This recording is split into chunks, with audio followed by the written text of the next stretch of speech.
In the Bleed, Holocene Postscript. Clever guy. Big words. Alright, that's me. So as you can tell already, this is not the normal text for one of these videos. This is more of a commentary for the text of the story that I wanted for the image that I just couldn't figure out. As you all know, this is more of a digital sketchbook that I publicly throw the cover open on and let everyone flip through the pages and judge the drawings as they will. And while I'm sketching, even in my paper sketchbook, just little stories or whatever, things, blurbs, scenes, moments come into my head for the image itself. Then I turn the page and forget about it. In these videos, I wanted to expand on these. And this one, I really like the image, I like the idea, but I just could not figure it out. So it's been sitting in my iPad for months.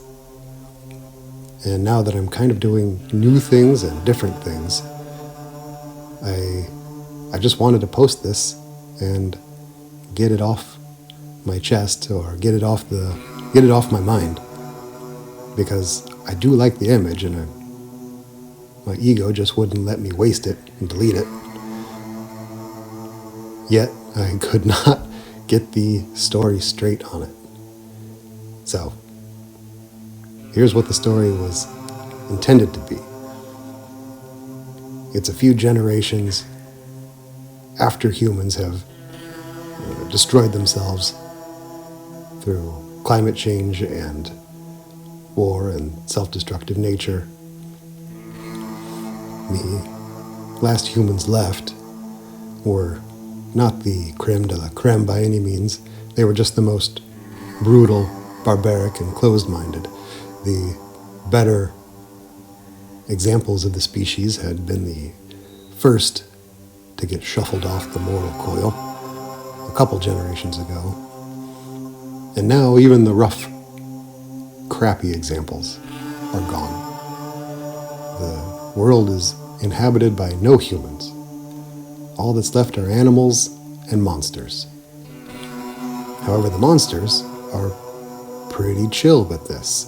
I mean, they're not isolated prisoners surrounded by hundreds or thousands or millions of jailers. They can roam the earth and meet each other and hang out, get boyfriends and girlfriends and do whatever the hell they want, which is pretty neat, and that results in some pretty cool new monster children who grow up. And we see here in this video, this was going to be Jenna, and I was going to be talking from the viewpoint of, I don't know, just a friend of Jenna and her friend, roaming around the earth, and they're pondering the idea of humans and stories that they had heard from their parents and their grandparents who had actually met humans and did not like them, obviously. And they've heard rumors of last stands or last vestiges of humans, communities that have moved up north and have built small towns or cities and carved them into the earth to hide and easier get water or warmth. But these are just rumors. Nobody's ever seen humans for at least 3 generations. So while Jenna and her friend are having their adventure, they come across this city that has been built in this deep ravine in the ground. And they would think about the stories that their grandparents had told them and how how horrible humans were and how all the loving, beautiful humans, they were gone. So there was really just nothing but resentment and pain as a mark left for the human race. But now, the Earth is a pretty cool place with pretty cool monsters. Jenna herself was going to be the product of a large spider woman and a werewolf, or maybe a were-deer, as I put antlers on her, as I seem to put antlers on everything. And as they come across this deep trench city, they would hear some music and see some lights and realize that they've stumbled upon one of these rumored last communities of humans. And while I portray the monsters as being a cool, happy, and accepting group of creatures, as they've learned from humans, they've learned from each other, they've had to deal with incredible hardship, and now that they don't have to, they've raised their children right, and so a planet of monsters is actually the safest, nicest place you could possibly find yourself in.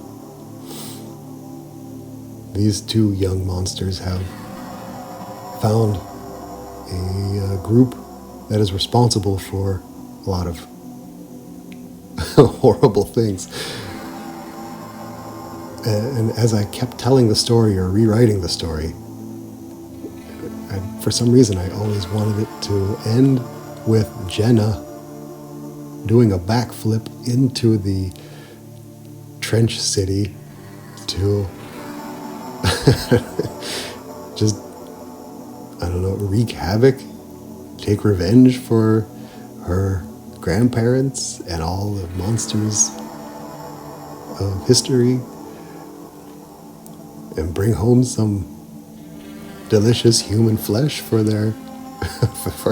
our families. But that really absolutely betrayed the message that I was trying to go for. So I don't know what I was thinking. I don't know where the switch flipped. But it did. It switched way too late, and I could not let go of this image, nor could I find a decent story to tell about it. So that's it. That's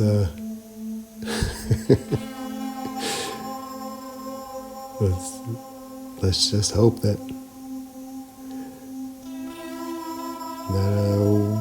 the nice ones do not go first when the end comes, and us humans can leave a relatively decent mark on the universal history, lest whatever monsters survive come and find the last of us and just rightfully have no mercy on whoever they find. That's the Holocene Postscript. Let's be better. I love you all. Goodbye.